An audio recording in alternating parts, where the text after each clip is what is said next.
Is the ghoul starting to see Lucy's side of things?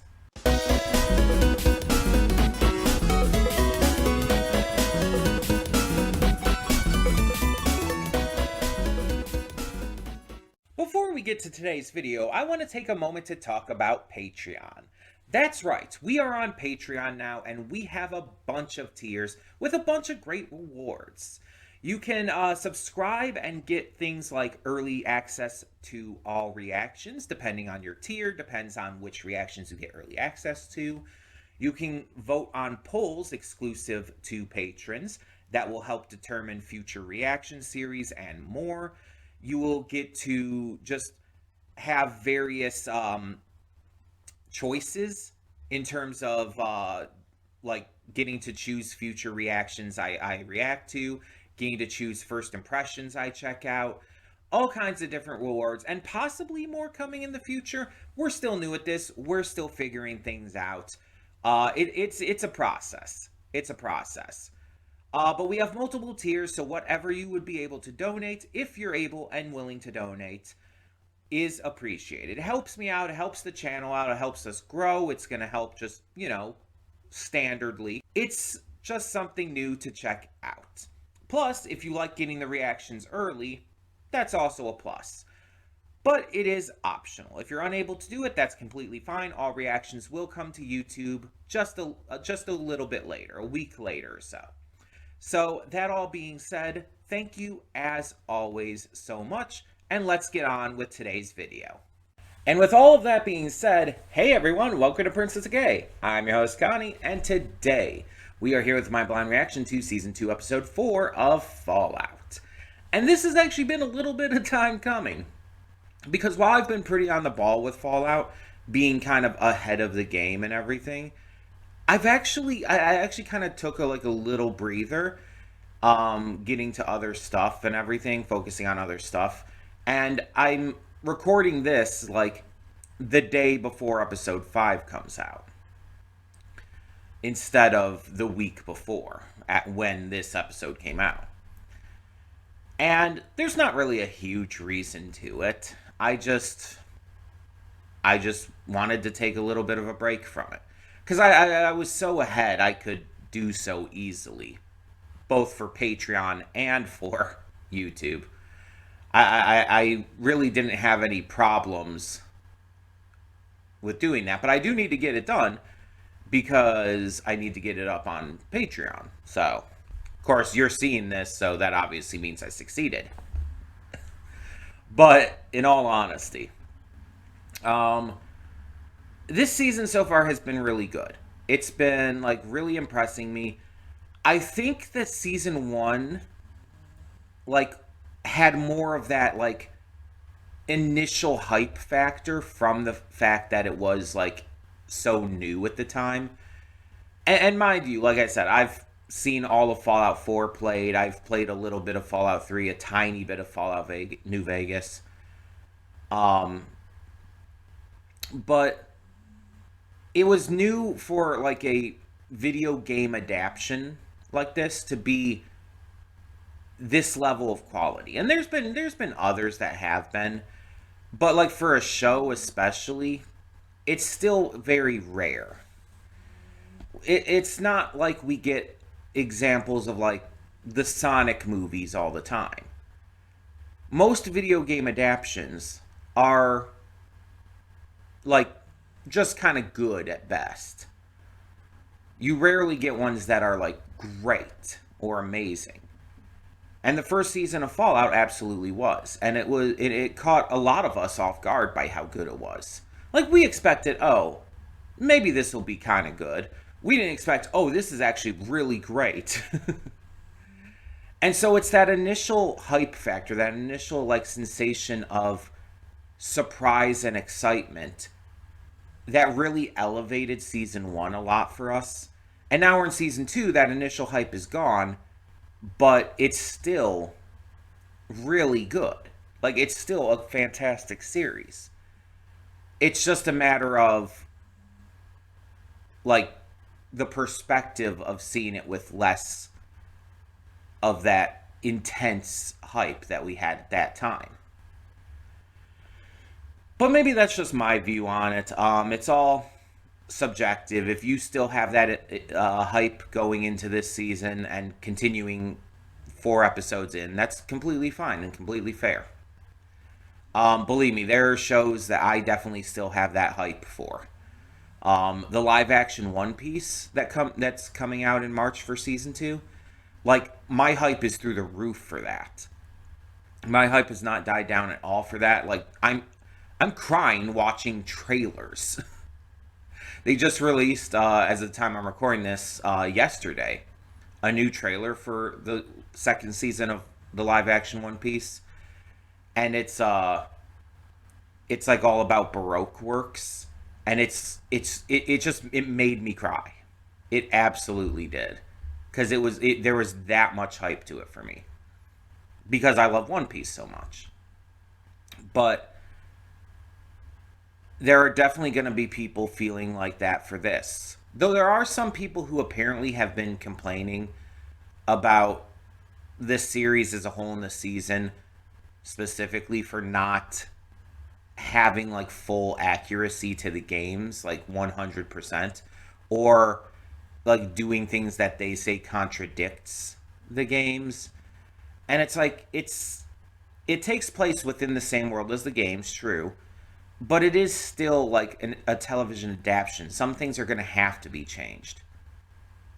Like apparently, people were complaining about Caesar's Legion from last time, and specifically about this like state they're in. But then other people are like saying like, oh, but in the games, it's actually stated that if Caesar died, then the Legion would absolutely fall apart and become like this. Like it specifically says this in the games. And it's like, I think people just want to complain. They saw Caesar's Legion as this big, horrific, like, strong force in the game. And they see it as, like, kind of weak and pathetic in this, and they automatically assume, oh, it's a bad adaptation. Not, we're actually sticking with the line of dialogue that was directly said in the game, and kind of working with that since this takes place, what, decades after the events of New Vegas? Something like that. But I'm not going to get into all the details here because there's like certain things that that I don't want to like go any deeper into in case I do ever actually try to play New Vegas in earnest. Um, but it's like if I hear something here and there, it's not going to kill the whole game experience for me. Because with a game like that, it's like one little thing here and there won't hurt too much. I would rather not be spoiled at all, but if I do, as long as it's not a major story spoiler. But I'm very excited to see where this goes. There's a lot of storylines I'm very interested to see like continue. Maximus now having killed Kumail Nanjiani's character,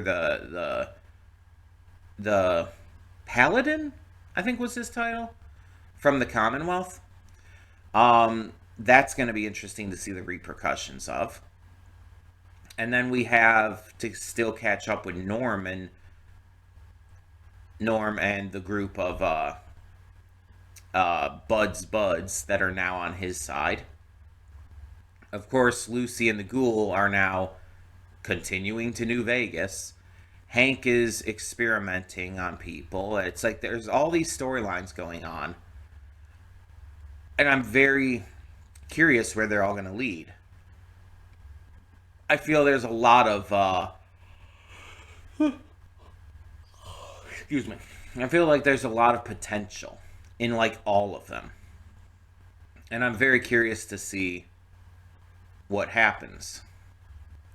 So I will say I do know one thing about this episode because since I waited a week to get to it pretty much, I did hear about one thing. It's minor and inconsequential, all things considered. But it's basically something I heard people like complaining about online. It's not a major story thing, but I'll still wait until it comes up in the episode to talk about it. But I have a opinion on it, and I'll get to that when we get to that. Either way, before we get this actually started, finally, I do want to quickly plug the Patreon once again. Because it is still new, I do want to plug it as much as possible to get the word out there and get, hopefully, more people to sub. The Patreon allows you to get early access to multiple different types of reactions depending on your tier. Starting at the $5 tier, you get movie reactions early. But then at the $10 tier, we add in series reactions, and so on and so forth for each tier, adding in a new type of reaction that you get early access to. Some tiers also have other bonuses, such as getting to vote on exclusive polls, getting to choose stuff to have me react to in the future as donation rewards, and even getting to have me check out shows that you might not be sure if I'd be interested in as a first impression. So there's all kinds of options. If you have any questions about any of that, you can ask me. But it is linked in the description below, and there will be listings of what all the rewards for each tier are on there. It really does help me out, but it is completely optional. If you're unable to, if you just don't want to, that's completely fine. All reactions will come to YouTube in their entirety. This is just a way for you to get them early and to get some other rewards as well. And because this is so new, we're still kind of working through things. The Patreon rewards might change or like switch up a little bit or whatever as time goes on if needed. But for now, we've pretty much got it set. We've pretty much got it set to what we want it to be. But I'm just letting you know, anything can change. Something might do so at some point in the future. For now, though, thank you so much, as always, for tuning in. And let's get to this episode and see what we have in store. Hold up just a sec. Before you click that link down in the description below to get to today's video, I want to remind you of all the awesome content we have both on this channel and the Princess of Gaming channel. Let's check it out.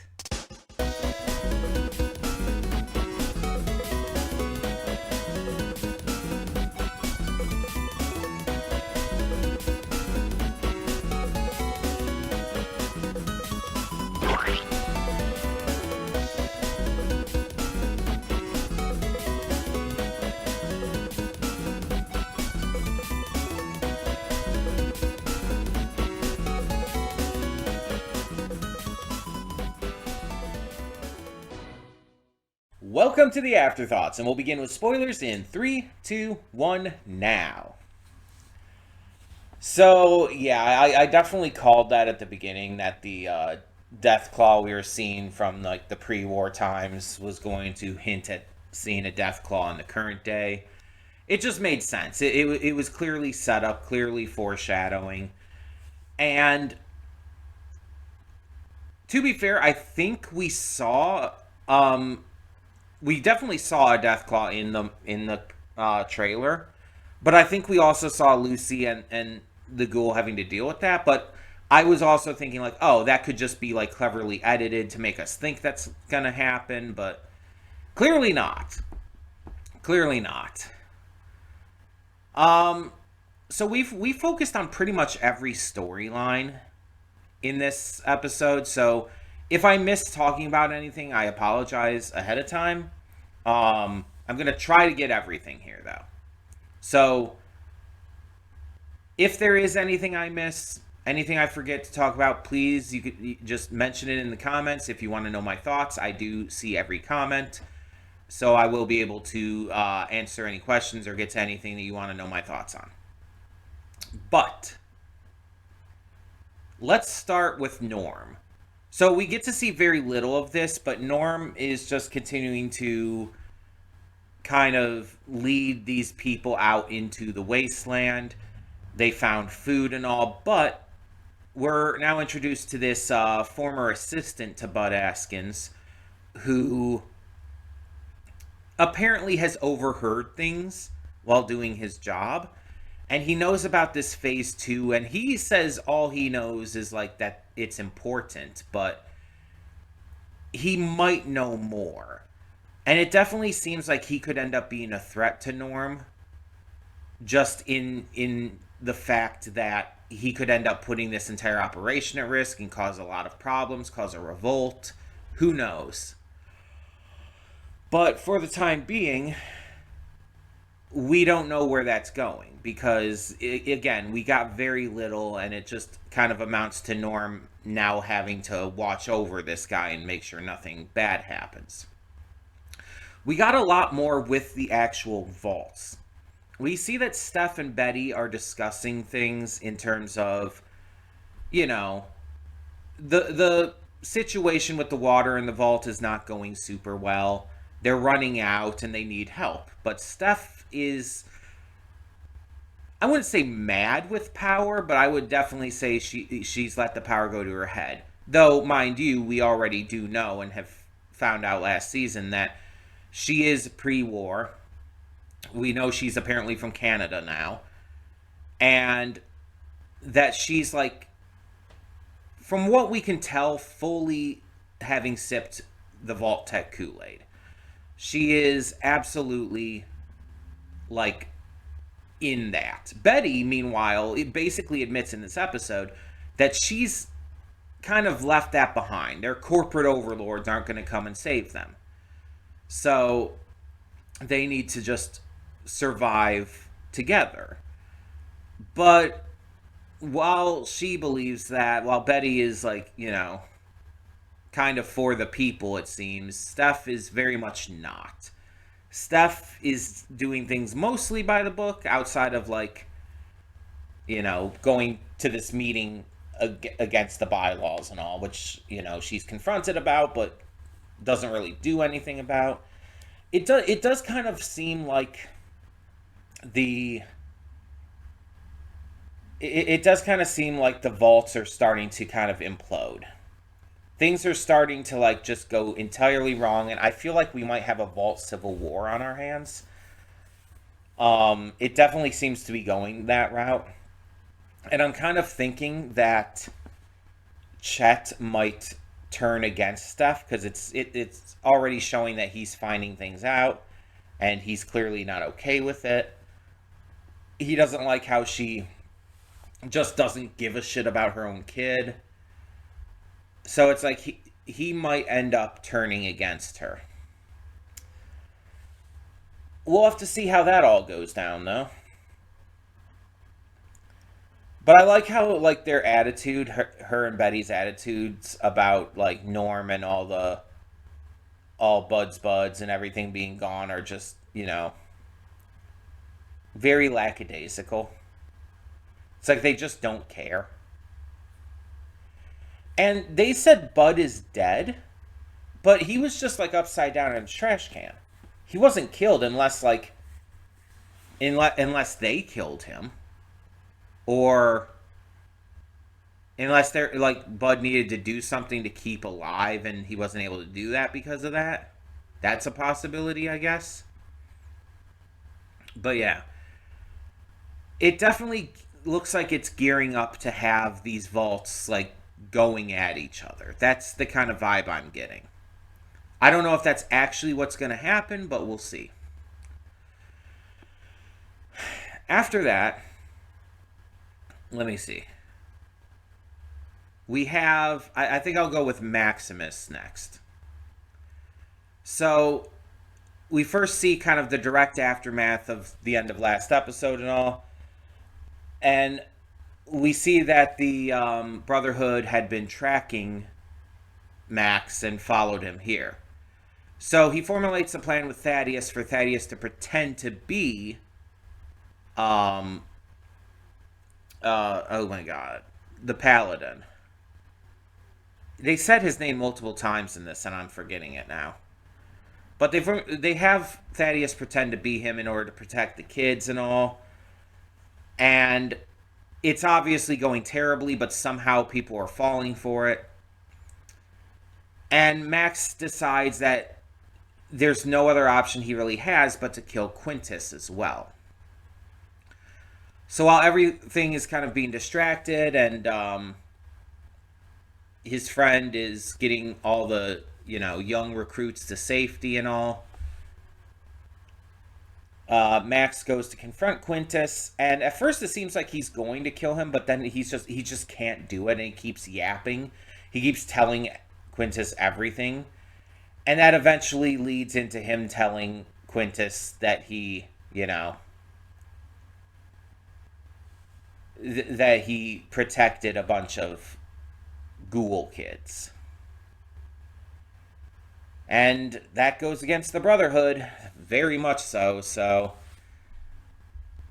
Quintus gets upset. He could tell that like Max is like not like able to pull the trigger, so he just goes, grabs his own gun, and starts shooting back, calling him a heretic. But Max and Thaddeus end up getting out of there, and it seems like with everybody just kind of starting to kill everybody and attack everybody, the chapter of the Brotherhood is just falling apart. Just completely falling apart. So it's like while we're gearing up for possible civil war in the vaults, this chapter of the Brotherhood already is like at that point. So yeah, not going very well at all. And then we have Cooper, and this obviously leads into the stuff with him and Lucy in the current day. But we see a flashback at the beginning of Cooper in the war with Charlie, and after Charlie heads away, Cooper ends up being attacked and like taken down, not killed obviously, but taken down by the opposing forces. And as they're like kind of like flaunting and taunting over him, suddenly a Deathclaw appears and kills all of the Chinese soldiers like very horrifically right in front of Cooper's traumatized face. And it like checks Cooper out, but gets distracted by all the like gunfire and stuff and runs off. Which I'm wondering, based on that experience and all, I'm wondering if, like, in the current day, if he's going to actually be, like, fully traumatized by the Deathclaw to the point where he's actually going to be unable to do anything, and Lucy might have to save the day. That would be fascinating. Because Cooper actually, like, having, like, continued PTSD from that would be one very like realistic for him as a soldier who's gone through like a horrifically traumatizing event, even if this is like out of the ordinary for most soldiers in reality. But on top of that, it would be actually, I think, really good to show for his character that there is limits to his bravado and his courage and whatnot. That as like much of a cowboy as he tries to be, that even he has his limits, that even he has things that make him afraid. And I think that would actually be really good for his character. So we'll see how that goes, I guess, next time. But as we see, like, through the current day and all, Lucy is getting addicted to Buff Out because of the drip that she had from the NCR saving her. But on top of that, it's like, on top of her just becoming addicted to drugs, we also see that it makes her braver. It makes her like think less about her like morals and everything, so she's just kind of shooting and killing all these ghouls. And she even says, like, oh, they're just ghouls, right? Which does seem to actually upset Cooper, which, fair. He's a ghoul too. It's like, that was kind of insulting. But she's like kind of lost her ethics and morals because of being addicted to drugs, at least for the time. And yeah, she's not doing super well, but she does kill a bunch of the ferals, um, who I guess are like part of this faction called the Kings, or were part of this faction called the Kings, which apparently seems to be Elvis impersonators. They're I assume in the New Vegas game. So, um, but yeah, this is like clearly setting up for this big climactic moment against the Deathclaw, which is very exciting. Very exciting, very interesting. And I can't wait to see like what they just do with that. So, yeah, this was another really good episode. I really enjoyed the reveals and the big moments. And I like that they didn't like try to keep the Deathclaw too much in shadow. Like right from the start they made sure that you saw the Deathclaw. They could have easily kept it shadowed in like the opening scene, uh beyond like what you could really see. But no, they made sure we could see it. Um yeah, so far this has been really good. I kind of wish we got more with Mr. House. I feel like there's a lot more that could be done with that, but so far it's just all been set up. But I think we're entering like the second half of the season, so we might really start to delve into that more now. That would be my hope. I don't know for sure. I couldn't tell you like with any level of certainty. Um, excuse me. But I'm very, very happy with what we got this episode. A little concerned, but I think our characters will get through this all. I'm just wondering what's going to happen with Thaddeus and Maximus now. Because even if they're escaping, like, Maximus will still be tracked, right? So even if they went and, like, tried to get the kids and tried to get everyone to safety, I feel like there's still problems there. I don't know. I guess we'll see. In the meantime, tell me in the comments below, what did you think of this episode of Fallout Season 2? Let me know, and thank you so much for continuing to tune in. For now, I'm Connie, and I'm signing off. See y'all next time.